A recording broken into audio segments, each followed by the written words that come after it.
Yo, what is up? It's me, Jacob, your personal rank 1 healer with you again, and in this video I'll be showing you guys 2 Disc Priest commentaries over some games that I played with stream, explaining what I'm thinking and noticing as I go through the VODs in real time. Please, if you enjoyed the video, don't forget to like and subscribe. You can also come hang out in the stream where I play these games live and talk to chat. Anyways, let's get into it. Alright, so for this first game, I'll be showing you, out of the 2 games, we're going to be playing Disc Priest Demon Hunter versus Resto Shaman Windwalker. I know a lot of people struggle versus Windwalkers as Disc Priest.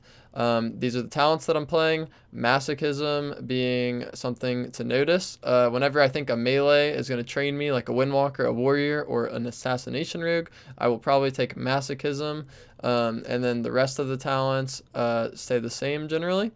Inner Light and Shadow, I'm going to do the offensive Shadow with this, and then Blaze of Light mixed with Castigation, just more penance damage. The rest is pretty standard, and we'll just get into it.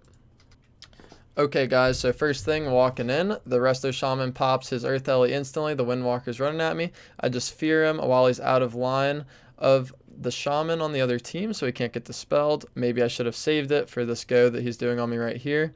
Anyways, just offensively penancing that Resto Shaman while he's in the stun. I drop the Dome, we get ropped out of it during the Windwalker's go, so I just use Rapture to keep us healthy and safe. The Windwalker continues to run at me. He pops his second stack of images, for which I have fear coming up right here. He has no trinket. He's out of line of his shaman. This fear is extremely juicy. You should always try to fear Windwalker goes as a Disc Priest whenever they're popping on you. Now his go is over, and I'm totally safe. I'm just always keeping my Purge the Wicked up on both people as much as I can, baiting kicks with Door of Shadows. Now I can cast freely. Always trying to do as much damage as I can in my Shadow stance, not using the Mana stance. Here, just go and get both kicks out of the way. I fake the Wind Shear with the Mind Games there, killing the Totem if I can, get a hit on it.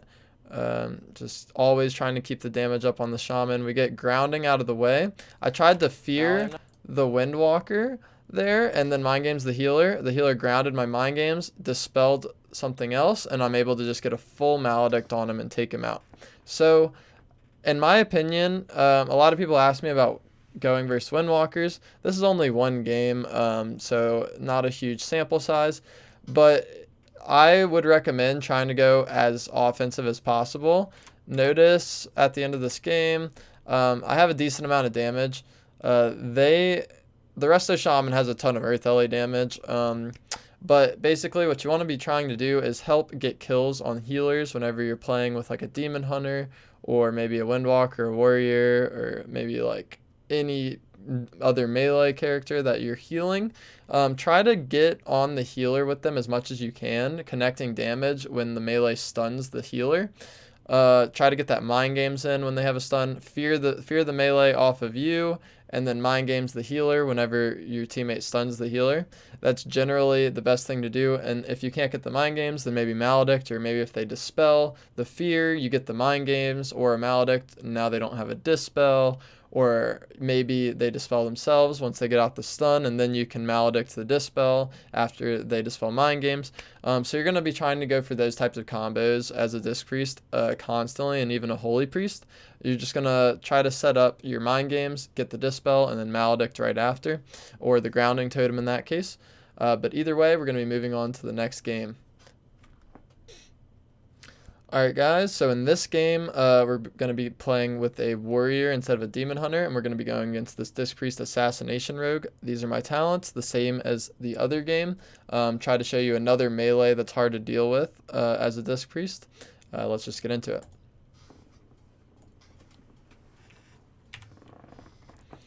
Alright, so walking into the game, let's see.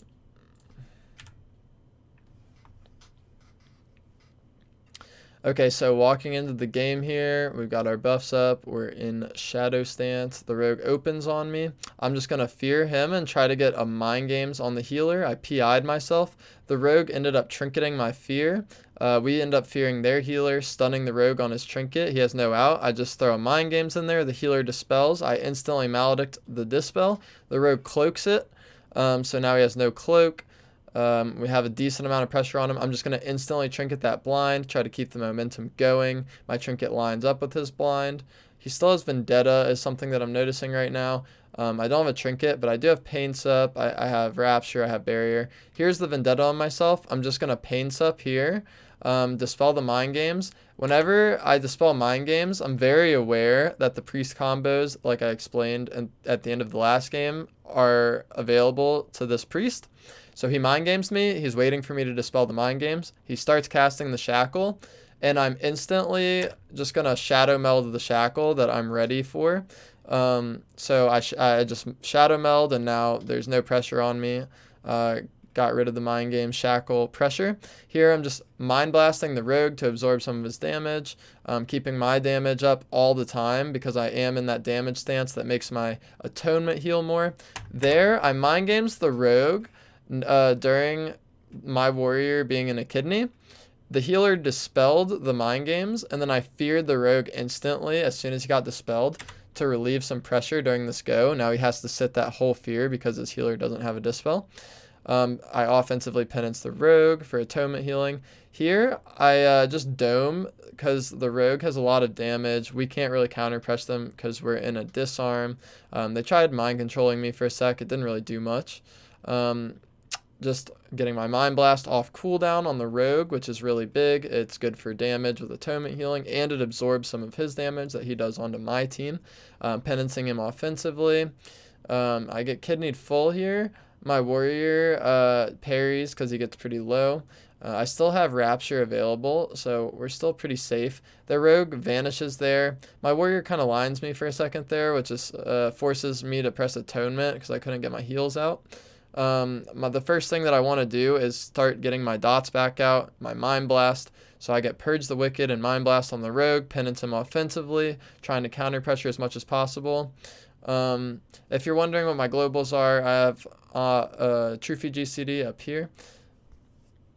Mind Blast the Rogue, absorb some of his damage, cast the Mind Games on him, just trying to pressure with damage as much as I can. The healer is pretty at this point, so if he dispels Mind Games, that's fine. We're just eating through his mana. Now he is dead We're just constantly trying to pressure them. I see the Power Infusion on the Priest purged it off. The Power Infusion's now gone. It's pretty good to try to purge that if you can.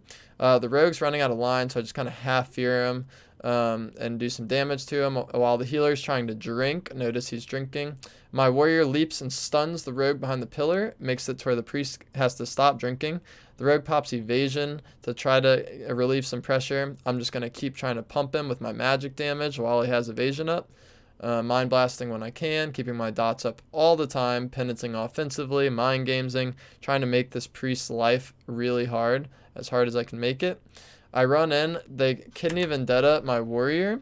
I fear both of them. It relieves pressure, and it makes it to where their Priest can't top their team. So I'm just going to instantly start penancing this Rogue, Shadow or Death, and he dies. So in both of these games, I think the best defense is a good offense. You try to get as much pressure as you can, even though you might be under a decent amount of pressure.